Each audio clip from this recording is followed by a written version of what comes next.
James the Just was the real leader of the early church. The Gospel of Thomas, saying 12, the disciples said to Jesus, "We are aware that you will depart from us. Who will be our leader?" Jesus said to them, "No matter where you come, it is to James the Just that you shall go, for whose sake heaven and earth have come to exist." This statement is at odds with the orthodox tradition of the succession of Peter.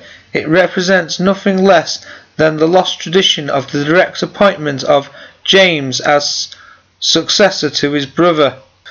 So let's have a look at the Bible now, what that says about who was James. James was a son of Joseph and Mary, an half-brother of Jesus. Although not one of the 12 apostles, it is evident this James, who was also a bishop of the Christian church at Jerusalem, Acts chapter 12 and verse 17.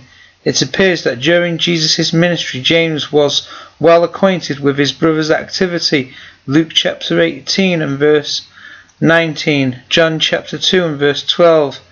He was not one of the disciples and followers of Christ. Matthew chapter 12 verses 46 to 50, John chapter 7 and verse 5. He was probably with his non-believing brothers when they urged Jesus to go up to the festival of tabernacles at a time when the rulers of the Jews were seeking to kill him. John chapter 7 verses 1 to 10. James also may have been numbered among the relatives that said of Jesus, "He has gone out of his mind." Mark chapter 3 verse 21.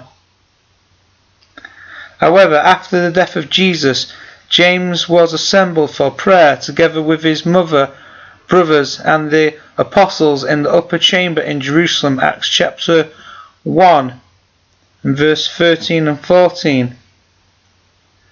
It was evidently to this James that the resurrected Jesus appeared personally, as reported in 1 Corinthians chapter 15 and verse 7, so convincing this one-time non-believer that he was indeed the Messiah. And this reminds us of Jesus' personal appearance to Paul, Acts chapter 9 verses 3 to 5.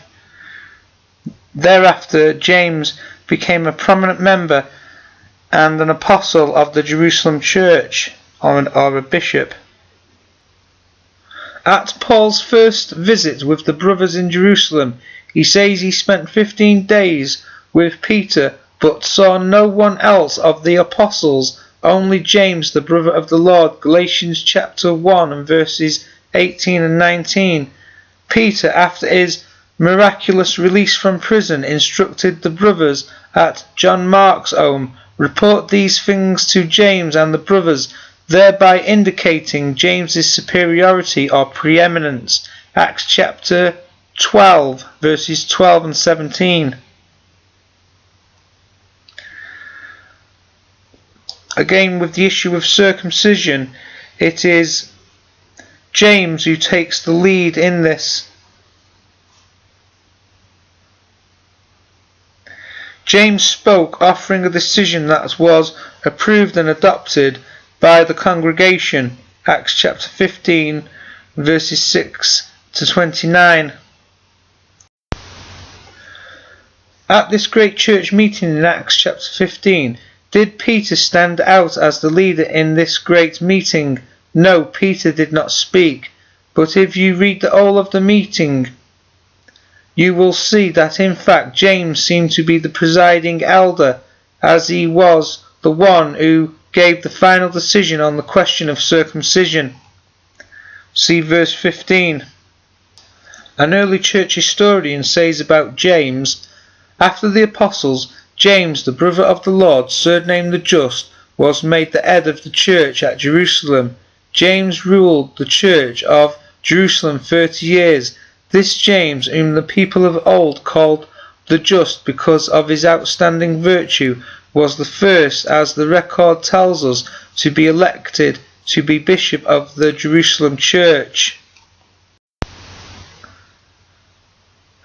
Therefore we can conclude that Orthodox Christianity is wrong about Peter being the successor of the Lord Jesus. It is really James the Just who is the true successor of the Lord Jesus and the first bishop of the early Christian church at Jerusalem.